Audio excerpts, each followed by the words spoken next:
let's talk about working agreements. What are working agreements? They're what teams are going to come up with to help them collaborate, right? So imagine that you're a team and you need to collaborate together on a project. Well, what we're going to do as a team is we're going to create some working agreements. What are the rules of our collaboration? What do we expect from each other? What is reasonable for us to expect from each other? What's not reasonable for us to expect from each other, right?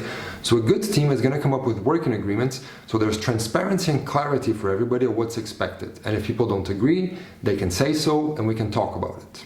A common trait of high-performance teams is that they have very clear working agreements. Everybody understands what their role is and what's expected of them. So let's dive a little bit deeper and understand working agreements better.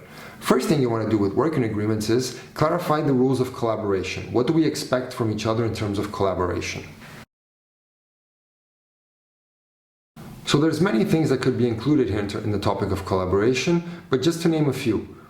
When do we have our recurring events? Let's agree on that. Make sure everybody agrees that time works for them and that they're going to be there. How are we going to treat each other? So for example, a very common one is we're going to be respectful. But this matters for a highly collaborative team because if I make a mistake and you criticize me personally, I can call you out on that and say, hey, yes, I made a mistake, but you shouldn't be talking to me like that, or that's not okay. Remember our working agreement, we want to treat each other respectfully. So you want to come up with a list of those types of things, right? So the routines we have as a team, how we're going to treat each other, and expectations we might have from each other. Like, for example, be on time to meetings. So that covers one aspect of working agreements for teams. Another aspect that teams need to consider is regarding quality standards, right? So a part of your working agreements are going to be dedicated to making sure that we have clarity and alignment on what are our quality standards.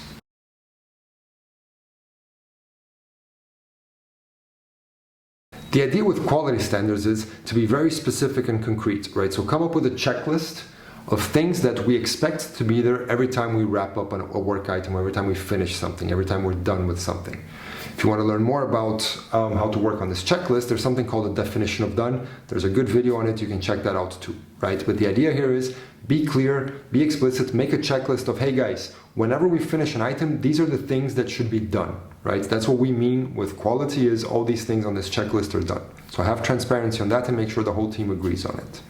The next aspect your working agreements need to cover are working agreements related to how do we know work is ready for us or how do we prepare the work.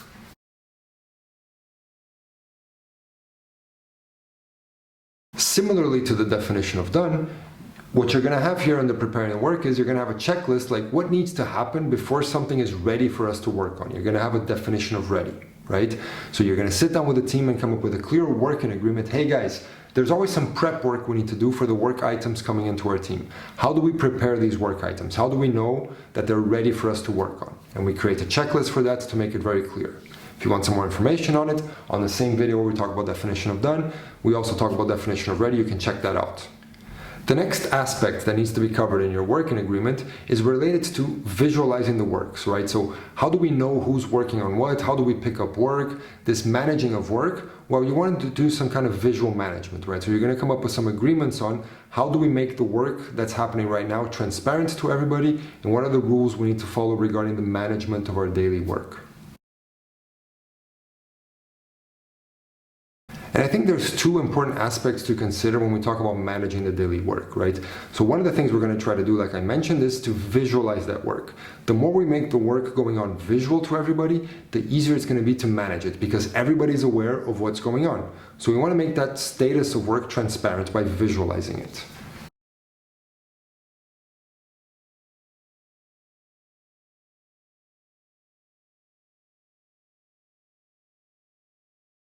So one typical way that a team would visualize their work to help them self-organize and manage that work is by using a task board, right? So the idea with a task board is the stuff at the top is more important, the stuff at the bottom is less important. So we're visualizing priority based on how high something is on that task board, right? And the different columns on the task board represents the status of work, right? So here I set up a simple task board where this is the stuff to do, this is the stuff that's ongoing, and this is the stuff we've done already.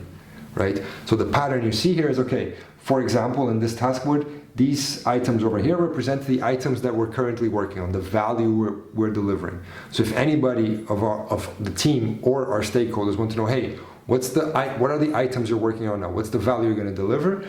Well, it's these 3 items over here. That's clearly visible, and it's visible also the priority of them. We're first going to deliver this, then this, then this, right?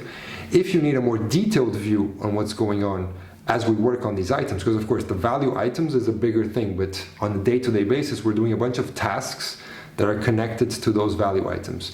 Once we finish all those tasks, then an item is delivered, right?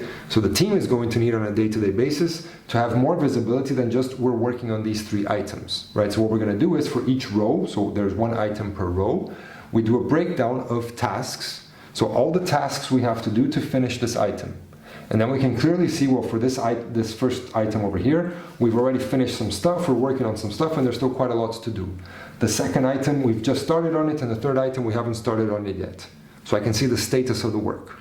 So the idea with visual management as part of a working agreement for the team is we're going to have a very transparent status of all the work we're doing on a day-to-day basis, so we know what's going on, if anybody has a problem, or if there are any delays or we're not going to make it. The second part of that daily managing of the work are some working agreements regarding how do we update this task board, right? So we visualize our backlog, our short-term backlog, like the task we're working on in the next 1, 2, 3 weeks. Great. Well, how do we align on it? Like, what are the working agreements surrounding that?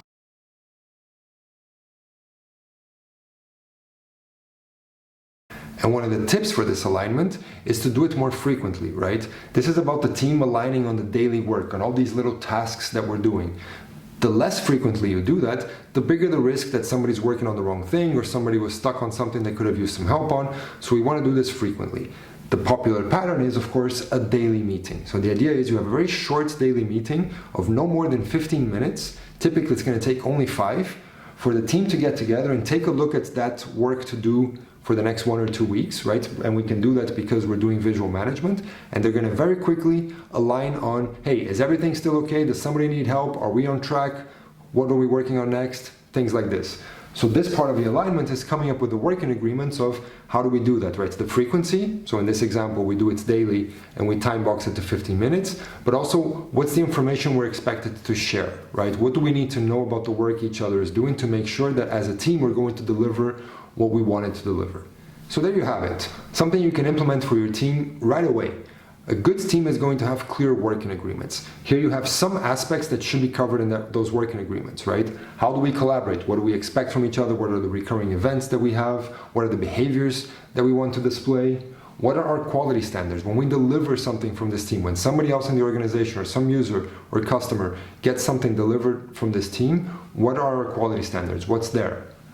How do we prepare the work, right? How do we make sure work is ready so that we don't start working on something that we get stuck because we missed something from a dependency or we missed some information? How do we avoid losing time and make sure that when work gets to us, it's ready for us to work on? And the fourth thing is, how do we manage that daily work, right? So we're going to be collaborating together. We know what we expect from each other, but how do we actually manage that daily work? All those tasks to make sure that nobody's stuck, nobody's spending too much time on something, that we're aware of what's going on so we can take actions when necessary to solve a problem or change something to make sure that we deliver as much value as possible, right? So try this out with your team today. Define some good working agreements. And the thing about working agreements is every time you have a problem or a mistake or something that didn't go well, you can review your working agreements and update them, right? Oops, this failed, or we did something that didn't work very well. Why not? Well, we forgot to check this. Okay, well, let's add it somewhere here to make sure we don't forget this again, right? And your working agreements are improving over time, helping you become a high productive team. Good luck.